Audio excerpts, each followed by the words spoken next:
For those who don't know what Global Counsel is, it was the consultancy started by Peter Mandelson, which essentially did public affairs, regulatory advice, government relations, particularly around regulatory issues, actually, and was actually very successful. It was started in London. We had some seed investment from WPP, which is a big holding company in the PR and public affairs sector, but it grew to have big operations in Brussels, Doha, Singapore, New York, and I think Washington DC, and a couple of other places. Its board announced it was winding itself up, leading to the immediate redundancy of a large number of their staff, many of whom have nothing to do with and never met Peter Mandelson.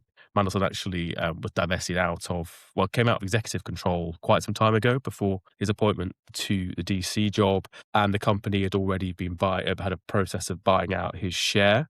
But it appears that the association with Peter Mandelson was just too much for the business to survive. I'm told that there was guidance from the Cabinet Office warning against engagement, potential conflict of interest issues if people are engaging with Global Counsel consultants. If you do government relations and you literally have a direction issued by civil servants against you, it's quite hard to then to deliver for your clients. I think a couple of clients left early on. Barclays, I think, was a big one, a couple of Tesco, and actually that just became unsustainable. I think the first thing is, you're talking about several hundred people, most of whom will be quite young, who are suddenly thrown into the jobs market at an uncertain time. And I think that's difficult, if you think about the kind of human impact of that.